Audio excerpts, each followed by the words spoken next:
Are you ready? The Kornelia Stephanie Show. Wake up to love, your call to action. Join Kornelia as she empowers others to live heaven on earth. Kornelia teaches listeners how to be the authority over yourself, embracing your inner guru.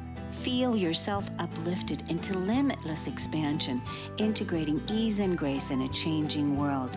This show will cover topics such as unconditional love, your physical body, how to be in extraordinary relationships, create financial and emotional wealth, embracing entrepreneurship in the new earth.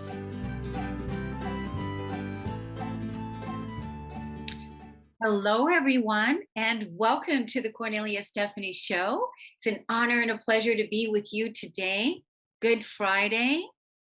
Good Friday. Here we are, Transformation Talk Radio, Kornelia Stephanie Media, bringing you our beautiful stories of hope on this perfect Easter weekend. So how are you doing today, Jacob? I'm doing very well, enjoying this beautiful weather I've got outside and looking forward to a festive weekend. What are you up to this weekend? We're doing some brunch, and believe it or not, my wife has never dyed eggs before, so we're going to do that with my family, and my brother, who's just about to turn 18, is going to get his final little Easter egg hunt before we send him off into the world. Oh my God, at 18? Yes, we've got a pretty fun tradition that we do there, and there's also like puzzles and stuff that we mix into it, but it's like light hazing for the family almost. Oh, that's fun. That's so fun. Good for you guys. I mean, that's the way to do it, to go Easter egg hunting at 18 or 24 or 36 or 48, whatever, however old you are. It's a perfect opportunity to play again. Yeah.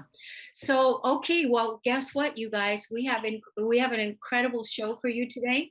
A very dynamic lady that I'm going to introduce you to. She said something before we came live that she's also a stand-up comic. So I'm going to see if she can tell us some jokes and no. Oh no. Izolda Trakhtenberg believes innovation isn't just about the latest fad. It's about creative problem solving and mindful ethical actions. This refreshing approach has made her a sought after speaker, educator, and coach for creatives and business leaders. Welcome to the Kornelia Stephanie Show, Izolda. Thank you so much, Kornelia. It's a pleasure to be here. So you are in New York, you said, right? I am. I am in New York. After many years of wanting to live here, I'm finally here. You wanted to live in New York? Oh, absolutely. I'm an immigrant, and when my family's plane was rounding the bend, landing to JFK, I saw the New York skyline. I was 7 years old. I saw the New York skyline and went, oh, I have to live there. And it only took 45 years. And then I finally, of course, it was June of 2019. So my husband and I moved here and immediately shut down for 2 years. But I'm finally living in New York City, and it's where I've always wanted to live. Oh, that's so good. That meant that you were called there, that you felt that soul call and you answered that call, and you feel that that's your home base where you're thriving. Absolutely. Everything that you could possibly want to do, you can do here. Any creative, any inspired, any ingenious thing that you want to do, not only can you do it, but you'll find support for it. There are other people here who are just giving and gracious, and they hear ideas and they want to be part of them. So you can really find community here of anybody who's creative and inspired to do things to change the world. It's amazing to live here. Wow. I've never really heard anybody say it like that before, that they feel that way about living in New York, because a lot of times what we hear is the negativity about, right? New York gets a bad rap. It's really interesting because people here are thought to be unfriendly, but they're not. They're incredibly friendly. They're incredibly gracious. If you're walking along and you look lost, someone will come up to you and go, "Are you lost? Where would you like to go?" And then they'll help you. And it's just strangers. People are just kind. They're efficient. Don't get in their way, but they're very gracious and kind. So it's very different. I used to live in the Washington, D.C. area, and there people were in a hurry and not always taking the time to be gracious and kind. Here, I've noticed that they always do. I have had the best experiences here even as a newbie. People are just really giving and gracious and willing to help, interested in helping you, particularly if you look like you're lost, like I have done several times since moving here. Now, how long have you been living there now? It's going to be 3 years in June. Okay, 3 years. Wow. Hmm. Can you believe it that I live in a town that, do you know the population of where you live, what the population is? It's about 8 million people. Okay, so I live in a town that doesn't have any street lights. Wow. Okay, no street lights, and the population here in the town is under 1,900 people. Wow. You must know everybody. It's not at all. It's so interesting. It's so interesting. You think you know everyone. You think that you know the people at the post office, you know Mm. the people at the market, but you see certain people, but you really don't know everyone. It's Mm. amazing what a small world it is when you look at it in that sense. You know what I mean? Yeah, and it's interesting that you say that because I read a study recently that said that our brains can keep 144 people inside, right? We can sort of recognize 144 people, past 144 people, and you start getting too big a community and you stop being able to recognize them face to face or things like that. So it's not surprising to me that we need that small community world in order to really thrive sometimes. It is. It's so interesting because when I moved here in 2011 to LaConner. And I remember when I moved here, I thought I was only going to be here for a short time. Like I'm just going to come here and I'm just going to be here for about 6 months and then I'm taking off again. And I've been here ever since. And Wow. really, when I was thinking back, just recently and thinking, what is it that I love so much about living here in this community? What is this? And I do like the idea that things shut down in the evening time about 7 or 8 o'clock. The town Mm. gets quiet and there's low crime, and it's very simple living here. Our community is small, and then we're surrounded by open fields of farm land and Mm. abundance. And like right now the tulips are in full bloom, so we have a Oh. big tourist community that comes through. And the traffic is a little bit congested, but at the same time it's a fabulous place to live. LaConner is a small little romantic town to get away and retreat. And so it's a beautiful place to live, and I do like the small community as well. I used to live in San Francisco, so I do know the the hustle and bustle of a big city. Not I've never been to New York, but maybe one day it'll happen. I hope it does. There's lots to do and see. Good, good. Now, one of the things that I want to find out from you, what is it that you're doing in your life right now? What's happening in your life? You're a speaker, you're an educator, you have a podcast. So, was this always your path, or was there a breakdown that happened at some point and then you started getting into this field? What got you started in your line of work? Wow. Well, the thing about me is that I have several lines of work, right? So, one of the things that I do is I'm a professional musician, right? And I started doing that, started singing and playing music when I was, before I was verbal, actually. My mother's a singer. So, she and I would sing together from in Moldova, in the country where I was born. We would sing together, and I would sing la la la harmony to what she was doing, and have been singing the whole time because it's a singing culture. And that sort of naturally went into performing. I lead one of the premier holiday caroling groups in the nation, the Philosopher's Tone. So we do that. I perform a lot on the college circuit, and I sing in just about 20 languages. So I do a lot of diversity programming, and that's always a delight for me to to introduce people to new cultures and new languages and new history and traditions. So that's one of the things that I do. The speaking actually grew out of my career at NASA. I worked at NASA as an environmental educator for almost 20 years, a little over 20 years actually.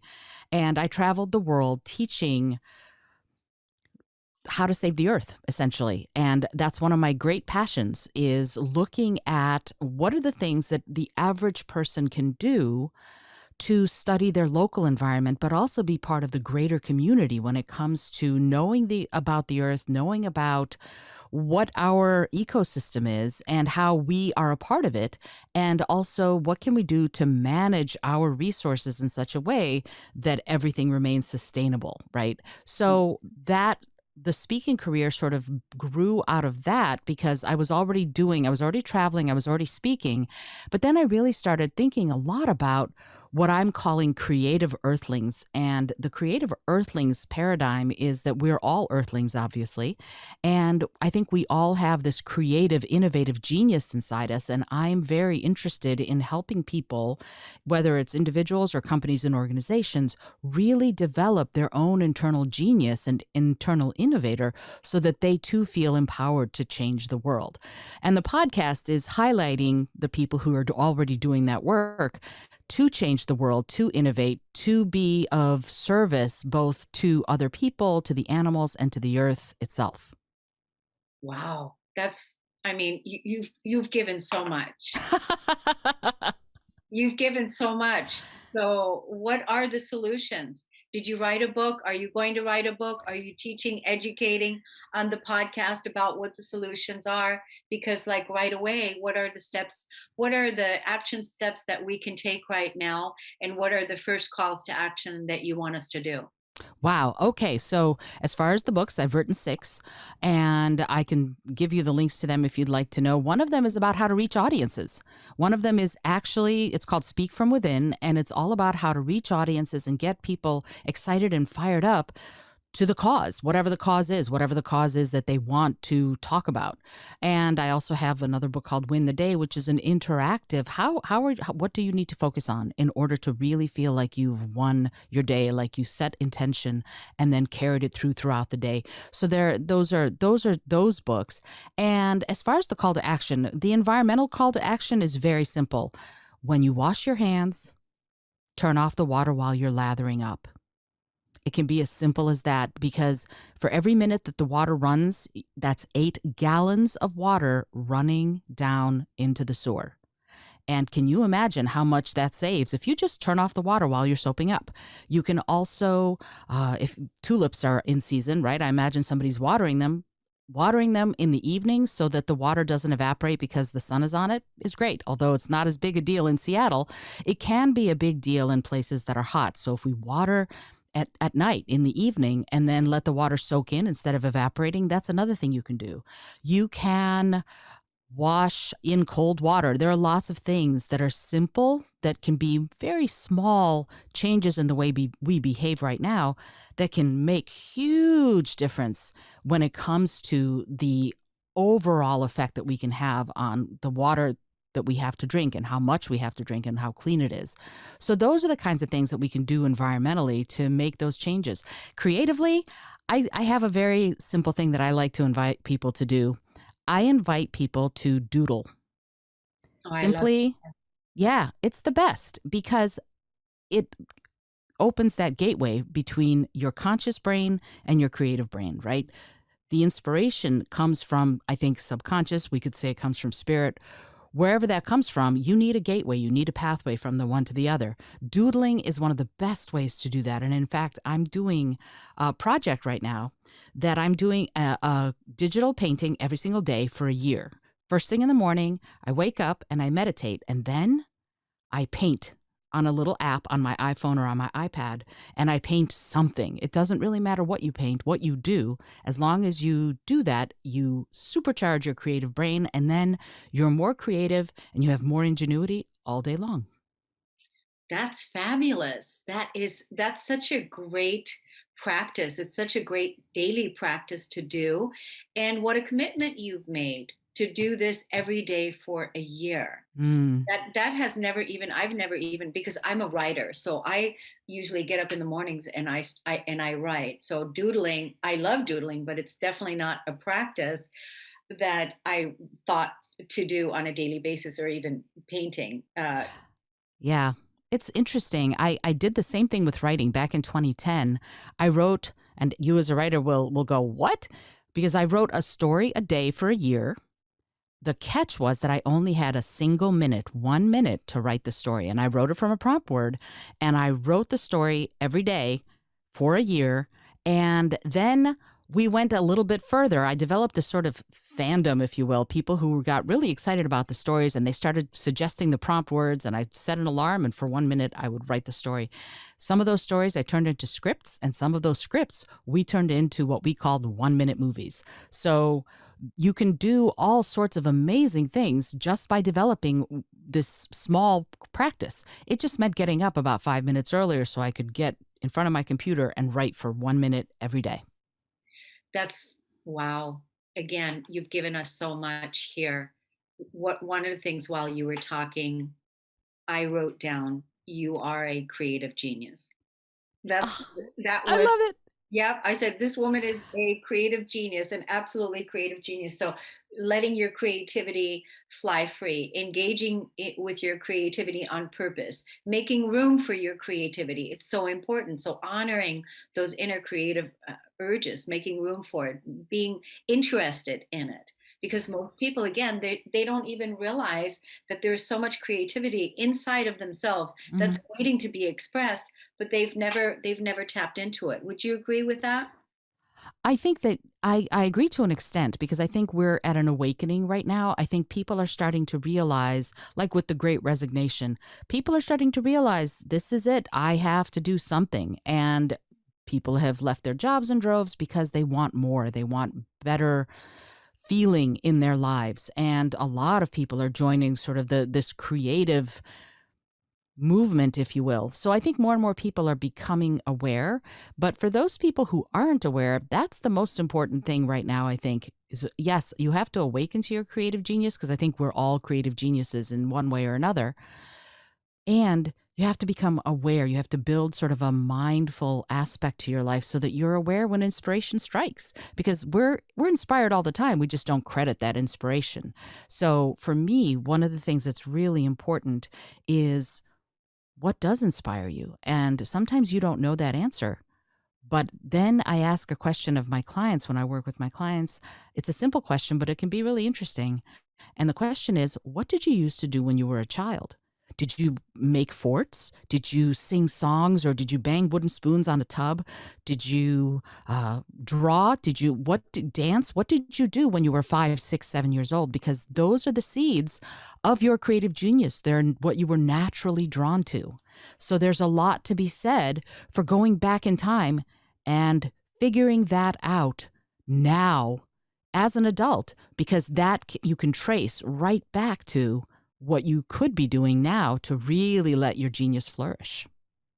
When you were asking, what did you do as a child? I was a dancer. I was a singer. Mm, I liked playing in the woods. I liked playing in the woods, being in the woods, getting lost in the woods, because in Germany, I grew up in Germany, we have amazing woods there. It's like, mm, you know, and one of the things that I used to love doing is, again, I lived in a small town where I grew up there. I actually looked at the population there just the other day when I was reflecting about Laconer and what a great community it is, and a small community. And I thought, I wonder, I wonder what the population is in the town where I was born, which is called Kinsbach in Rheinland-Pfalz in Germany. It's by Kaiserslautern, and so there's about 15,000 there. mm-hmm. And one of the things that we would do on Sundays is the entire town would walk to the lake, Oh, that's lovely. on Sunday. So rather than going to church, which that a lot of people did that too, they went to church in the morning, but in Saturday afternoons, Sunday afternoons, the whole town would go meet at the lake. And we would be there all the time. And that's, walking. I remember walking on the street and meeting people and talking to different people. And we would go and we would play at the lake. And so those are the things. And then, of course, Germany has a lot of castles. So I do Mm. remember playing in the castles when I was a kid. And just all these memories came back to me the other day as I was thinking about this. But singing, dancing, playing in the woods, those are all still things that I do today, singing, dancing, and playing in the woods. And look where you live, right? You live in this community and this very tight knit community, and you have nature all around you. So you've held on to that thread, and kudos to you that you have, because that means that when you need access to that genius inside yourself, you have it. Yeah, and it was a choice to come to this place, moving Mm, here by choice. It was a choice because when I left California because I was called to come to Washington and move here and bring my energy here. And I've been here ever since. I moved here in 2002 from California by a postcard that was sent to me from a friend when wow. when I went out to the mailbox and got the postcard out and looked at the postcard, and I looked at, and it's March in California and it was like 90 degrees outside. I'm looking at the postcard, beautiful picture of Washington State. I didn't know anything about Washington State, but I looked at the picture and I looked and I go, I think I'm moving to Washington. I love that you followed your inspiration. So I'm gonna turn the tables on you, little Cornelia. I would love to hear from you, if you don't mind, how you got from California. You already said you moved to LaConner, but you have built this real service and grace in what you do, and you help so many people. What got you to the place where you're doing what you're doing? That's really, I don't even know if I can answer that in just a short amount of time that we have left. However, I will say that it was my soul's calling Mm, to really answer what was deep within me to heal. And I needed to have the space to be able to do that, to be away from the noise, mm, from the hustle and bustle of the big cities, and just to have a quieter time, and also to return back to nature. And mm, that's why I think I was called back to come to Washington. It reminded me of my home base in Germany, mm, beauty and nature and like that. So when I came here, there was just a settling, a relaxing time where I didn't feel like there was so much of a rush that I had before, and I could kind of relax. And then when I was relaxing into that, going deeper into my soul's calling to listen what it is that I needed to heal, what was important to me today, mm, to strengthen my spiritual practice and really work on my own soul healing. So that opening that up and making room for that, it was a call, it was a divine appointment, it was a call. And by doing that, falling deeper in love with myself, falling deep in love with my who I am as a being, rather than what was there before were mm, thoughts of suicide, thoughts mm, of not wanting to be here, thoughts of negative thoughts that you have about yourself. So mm. turning all of that around and really flipping that old narrative to realizing and remembering the truth of who I am, and then creating structures and systems and programs to help other people with what has helped me. Mm. It's so lovely. And it's interesting to me that your greatest transformation seems like it was coming back to who you really are. Coming back. Yes. I love that. What a wonderful journey. Thank you. Thank you. And yeah, and here I am interviewing you and highlighting you. I want to be able to let the audience know Hmm. where they can look you up, where they can find out more about you, and tell us about your social media handles, and then also where your podcast is. Ah, well, thank you so much. I appreciate that. Basically, if you look for at Izolda, Izoldat, just about everywhere. Instagram, TikTok, LinkedIn, all of those, Twitter, I'm at Izolda T, and my website is at izoldat.com, so izoldat.com. And if you want to find the podcast, it's just podcast.izoldat.com. I've tried to stay pretty consistent because, as we both know, my name is odd. And so, I didn't want people going to izimbradragonburger.com. I wanted them to go to izoldat.com. So I made it consistent throughout. What a delight to speak with you today and meet you. We didn't even get a chance to talk about comedy or any other thing. I was going to have you sing a song too, because you're such a creative genius. So I definitely want to talk to you again in the future. I'd love that. Yeah, I would love that so much. And I definitely want to have Ashley put us on the books for another appointment to, see how we can collaborate as well. I want to let the audience know right now. Thank you so much for listening and for tuning in. Stay tuned right now for the Shift podcast with Diane McClay and Trish Campbell for the next 30 minutes. And then do come back again to talk with me and listen to the next Stories of Hope at 1 o'clock Pacific time today. For those of you that have not downloaded the KS Media app, please download it at the App Store, at your Play Store, KS Media, at the App Store, at the Play Store. Create your free account and download the app and engage with us every single day. It's an honor and a pleasure, everyone, to be here with you. Thank you, T. Thank you, Izolda, right? Izolda T. Thank you so much for being with us today, for inspiring us with so many ways that we can get in contact with our creativity, really start looking at making room for the doodling, making room for the meditation, making room for what our soul is calling us to express creatively. Thank you so much for coming on. Thanks for having me. Okay. Thanks, everybody. You've been listening to the Kornelia Stephanie Show, Wake Up to Love, your call to action.